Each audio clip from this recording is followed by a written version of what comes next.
Hi, and welcome to Everyday Bible Stories, stories that speak to your heart. Today, we're stepping into a story about faith, patience, and God's promises, the story of Abraham and Sarah.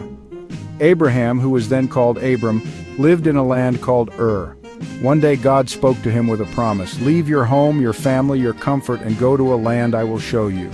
I will make you into a great nation, and everyone will be blessed through you." Abraham trusted and he obeyed. He took his wife Sarah, packed up their belongings, and began a journey toward a promise he couldn't yet see. Faith truly is stepping even when you can't see the whole path. Years passed. Abraham and Sarah lived in tents, waiting. God spoke again, promising them descendants as countless as the stars. But there was one problem. They were both very old. Sarah had never had a child. It seemed impossible. Who could imagine having a child at such an age?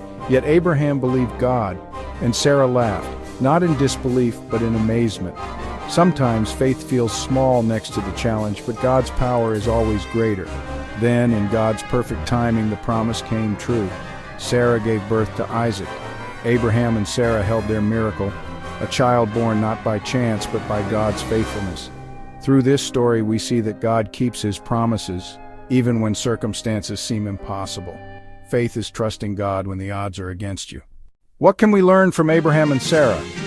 Life will sometimes ask us to wait, to trust, and to step out of our comfort zones. God's timing is perfect, even when it feels late to us.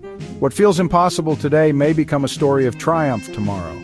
Faith is not about having all the answers. It's about trusting the one who does. Thank you for joining me today on Everyday Bible Stories. If this story inspired your faith, please like, subscribe, and share. Remember, God's promises are always worth waiting for. God bless you. God